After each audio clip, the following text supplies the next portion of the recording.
Hello friends, कैसे हैं आप। मेरे यूट्यूब चैनल में आपका बहुत बहुत स्वागत है। आज मैं आपको डिस्कस करूंगा basic mechanical engineering BT 203 unit third fluids. इसमें भी मैं आपको फ्लूइड प्रॉपर्टीज़ बताऊंगा। तो ये जो यूनिट थर्ड है जो कि पूरी फ्लूइड से रिलेटेड है, इसमें हम आपको आज डिस्कस करेंगे फ्लूइड की प्रॉपर्टीज़।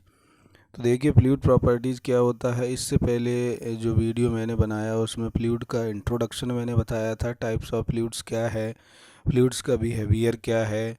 तो वो वीडियो भी आप लोग देखें तो इसके आगे फिर आपको और अच्छे से समझ में आएगा। तो चलिए देखिए, फ्लूइड प्रॉपर्टीज़ क्या है। The main properties of the fluids are listed below. सबसे फर्स्ट है जो कुछ मेन प्रॉपर्टीज़ हैं जिनको हमें यहाँ पर डिस्कस करना है, पढ़ना है। डेंसिटी क्या होता है, विस्कोसिटी क्या है, टेम्परेचर क्या है, प्रेशर क्या है, स्पेसिफिक वॉल्यूम क्या है, स्पेसिफिक वेट क्या है, एंड स्पेसिफिक ग्रेविटी क्या है, सरफेस टेंशन क्या है, वेपर प्रेशर क्या है, कैपिलरिटी क्या है, कैविटेशन क्या है। तो ये कुछ मेन प्रॉपर्टीज़ हैं फ्लूइड्स की जिनको हमें यहाँ पर वन बाय वन डिस्कस करना है। विद एग्जांपल भी हमको देखना है कि जो फ्लूइड की प्रॉपर्टीज़ है वो क्या है, क्योंकि RGPV के जो एग्ज़ाम होता है, एंड सेम का जो एग्ज़ाम होता है, उसमें क्वेश्चंस आता है, राइट शॉर्ट नोट पर आ जाता है। कभी कभी कभी कभी न्यूमेरिकल्स भी आते हैं विस्कोसिटी पर, जिनको मैं अभी आगे बताऊंगा आपको। तो न्यूमेरिकल्स भी, अगर छोटा सा न्यूमेरिकल 2 मार्क्स का अगर न्यूमेरिकल भी आएगा तो ये simple specific weight, specific gravity, viscosity, ये फाइंड आउट करने को भी आ जाता है। तो इनके फॉर्मूले क्या होते हैं वो मैं आपको डिस्कस करूंगा। तो आप लोगों से रिक्वेस्ट है कि कंटिन्यू वीडियो देखते रहिएगा, स्टार्ट से लेके एंड तक आपको देखना है, तभी क्लियर समझ में आएगा, अदरवाइज नहीं आ पाएगा वो। तो देखिए, सबसे पहले फर्स्ट स्टार्ट करता हूँ मैं। फ्लूइड की प्रॉपर्टीज फर्स्ट है डेंसिटी। तो सभी को मालूम है डेंसिटी क्या होता है। डेंसिटी जो होता है वो मास पर यूनिट वॉल्यूम को हम डेंसिटी भी बोलते हैं। इसको हम रो से डिनोट करते हैं। देखिएगा, यहाँ पर लिखा नहीं है बट मैं आपको बताता चलूँगा। इसको हम जनरली रो से हम इसको डिनोट करेंगे। रो जो होगा वो आपका क्या हो जाएगा, मास अपॉन वॉल्यूम। तो इसकी यूनिट क्या होगी, एक मास की केजी है। तो जो होगा रो जो होगा वो मास मास अपॉन वॉल्यूम को हम डेंसिटी बोलते हैं। तो इसकी जो यूनिट होगी वो होगी केजी पर मीटर क्यूब। तो इसकी जो यूनिट होगी रो की वो हो जाएगी केजी पर मीटर क्यूब। तो ये हमारी कुछ रो की यूनिट होगी। Clear. So the density of a substance is not necessarily constant throughout the volume of a substance. In general, the density of fluid cannot be uniform throughout the fluid. तो ये भी आपको समझना है कि वो कांस्टेंट या यूनिफॉर्म नहीं रहती है, वो depending on the fluids change होती जाती है। तो ये आपको डेफिनेशन भी क्लियरिटी होना चाहिए कि ये डेंसिटी होती क्या है फ्लूइड की वो। नेक्स्ट है हमारा विस्कोसिटी। देखिए, ये एक इम्पोर्टेंट प्रॉपर्टी है फ्लूइड की, क्योंकि फ्लूइड जो है उसमें जो फ्लूइड की जो प्रॉपर्टी है वो क्या है कि अगर कोई फ्लूइड फ्लो हो रहा है तो उसमें भी कुछ रेसिस्टेंस क्रिएट होता है। वो हमारा फ्लूइड की जो विस्कोसिटी है, वो कितना फ्लो हो रहा है, उसके अगेंस्ट में जो रेसिस्टेंस क्रिएट हो रहा है, that is the viscosity. Viscosity is a fluid property that determines the amount of resistance of fluid to shear stress. A fluid which has no resistance to shear stress is known as the inviscid fluid. उसको अगर कोई resistance नहीं है, means उसमें कोई रुकावट नहीं आ रही है उसके फैलने में, उसके फ्लो होने में, तो वो इनविस्किड फ्लूइड होगा। मीन्स उसकी विस्कोसिटी जो है वो जीरो होगी। अगर उसकी फ्लो में कोई रुकावट आ रही है, दैट इज़ द विस्कोसिटी। तो विस्कोसिटी को भी आपको बहुत अच्छे से समझना है। ये आपकी 2 टाइप्स की होगी। One is the dynamic viscosity और simple viscosity, and second one is the kinematic viscosity. तो ये आपकी दो टाइप की विस्कोसिटी हम यहाँ पर पढ़ेंगे। तो dynamic and kinematic viscosity, due to this property fluid offers resistance to flow of one layer of fluid over another adjacent layer. तो ये आपको क्लियर होना चाहिए, क्योंकि विस्कोसिटी को अगर हम देखें शुद्ध हिंदी में अगर हम बात करते हैं, तो अगर कोई फ्लूइड फ्लो हो रहा है तो उसमें जो रुकावट आ रही है that is the viscosity. Clear. ये एक डायग्राम के थ्रू आपको मैंने बता सकते हैं, मैं समझा सकता हूँ कि जो डेंसिटी है वो अमाउंट ऑफ मैटर, ये क्लियर आपको यहाँ पर समझ में आ जाएगा। ये आप देख पा रहे हैं, ये एक हाइयर डेंसिटी है यहाँ पर और ये एक लोअर डेंसिटी है। क्लियर, ये हायर डेंसिटी है, ये लोअर डेंसिटी है। गैसेस की जो डेंसिटी है वो कम होती है, सॉलिड की जो डेंसिटी है वो ज़्यादा होती है। तो ये आप देख सकते हैं, ये तीनों में बना हुआ है, गैसेस, लिक्विड एंड सॉलिड। तो सबसे ज़्यादा जो डेंसिटी है वो सॉलिड की होती है, उसके बाद लिक्विड की, उसके बाद गैसेस की। तो ये आप मॉलिक्यूल्स का जो डिस्ट्रीब्यूशन है उनके बेसिस पर हम देख पा रहे हैं कि डेंसिटी ऑफ मैटर क्या है। The amount of mass in a given space that is the viscosity. तो ये आपको समझना है। क्लियर। तो यहाँ आप देख रहे हैं लेस डेंस और ये मोर डेंस है। सॉलिड में जो मॉलिक्यूल्स है वो ज़्यादा पास पास होते हैं, तो उनकी जो डेंसिटी है वो ज़्यादा है। तो इस डायग्राम के थ्रू भी आप बहुत अच्छे से समझ पाएंगे कि डेंसिटी होती क्या है। क्लियर।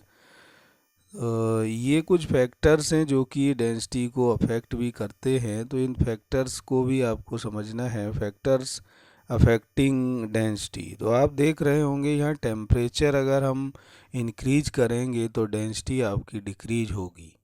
तो अगर हम बात करें कि दोनों में रिलेशन क्या है, तो एक तरीके से इन्वर्सली प्रोपोर्शनल है। अगर डेंसिटी की हम बात करें कि जो रो है वो इज डायरेक्टली इन्वर्सली प्रोपोर्शनल होता है हमारा 1 अपॉन टेम्परेचर के। तो ये कुछ डेंसिटी और टेम्परेचर में रिलेशन है कि अगर टेम्परेचर को इंक्रीज करोगे तो डेंसिटी जो है वो डिक्रीज होगी। प्रेशर की अगर हम बात करते हैं तो प्रेशर जो है वो डायरेक्टली प्रोपोर्शनल होता है। मींस अगर प्रेशर को आप इंक्रीज करोगे तो डेंसिटी भी आपकी इंक्रीज होगी।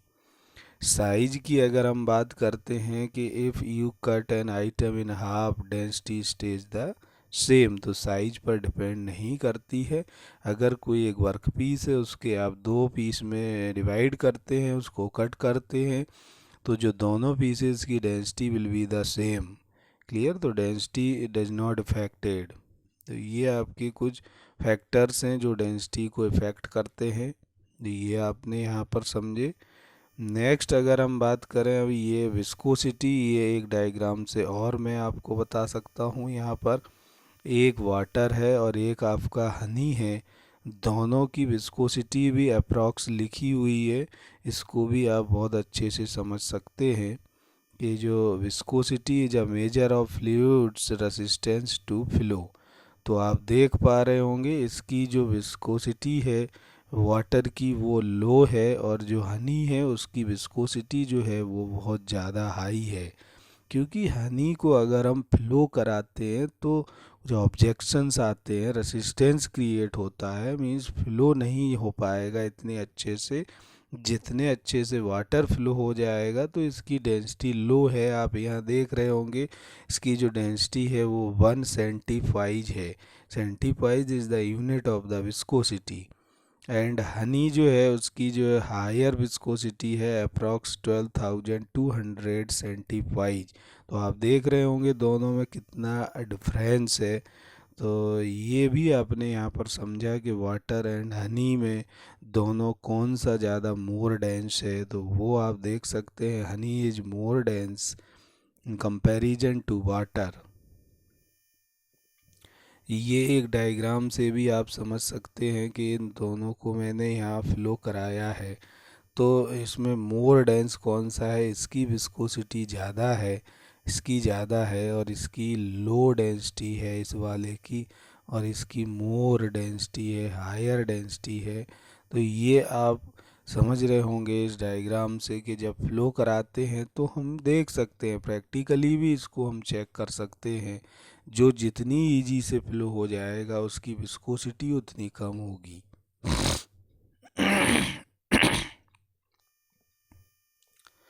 ये कुछ फ्लूइड की प्रॉपर्टीज है, और भी अभी तक मैंने डेंसिटी देखा, विस्कोसिटी देखा। अब हम बात करते हैं टेम्परेचर। तो टेम्परेचर जो है वो क्या होता है, it is the fluid property that gives the measure of hotness और coolness of a fluid or measure of heat intensity of a fluid. It is generally measured using a device called thermometer. इस thermometer से हम उसको major करते हैं, fluid की जो temperature है फ्लूइड का, उसको हम जनरली थर्मामीटर से मेजर करते हैं।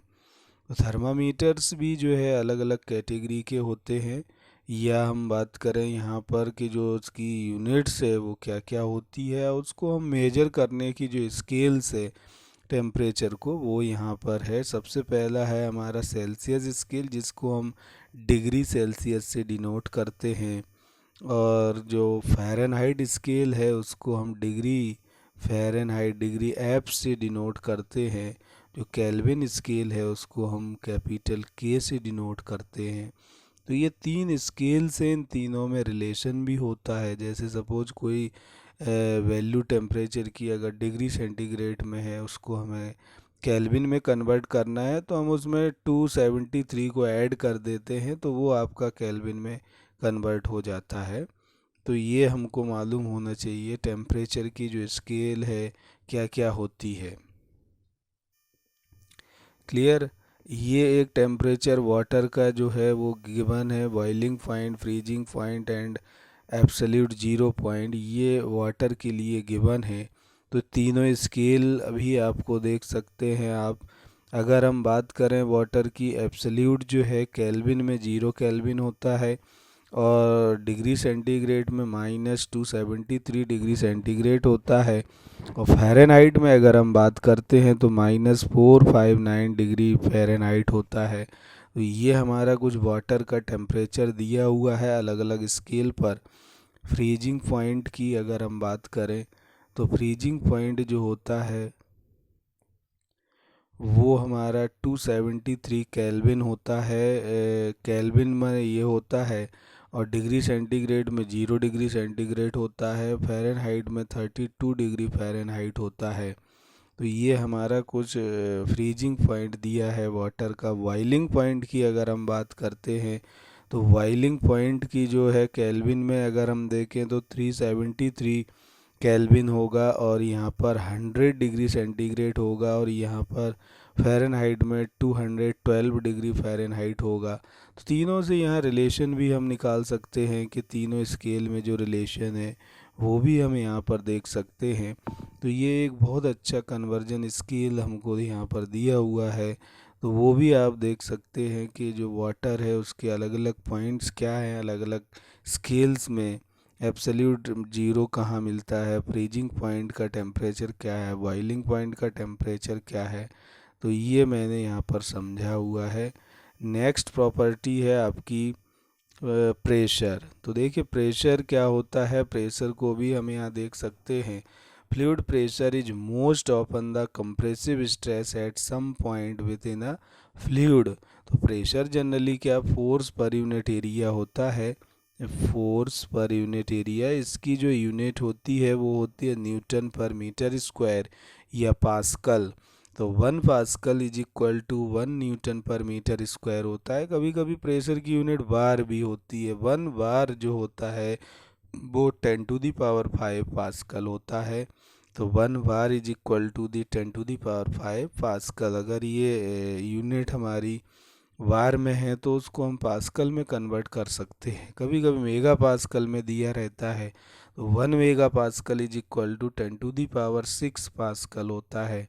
तो ये आपको यूनिट कन्वर्जन का भी आना चाहिए, क्योंकि हम जब न्यूमेरिकल्स करेंगे तो सबसे ज़्यादा मोस्ट इम्पोर्टेंट जो होता है वो यूनिट कन्वर्जन होता है, कि सारी यूनिट्स को एक ही ऐसा यूनिट्स या फिर सीजीएस यूनिट में हमको कन्वर्ट करना होता है, वो आपको देखना पड़ेगा।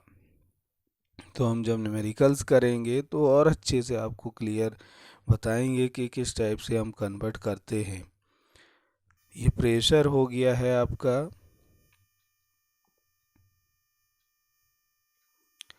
प्रेशर ये आप देख सकते हैं यहाँ पर लिखा हुआ है, pressure force per unit area जो है वो प्रेशर है।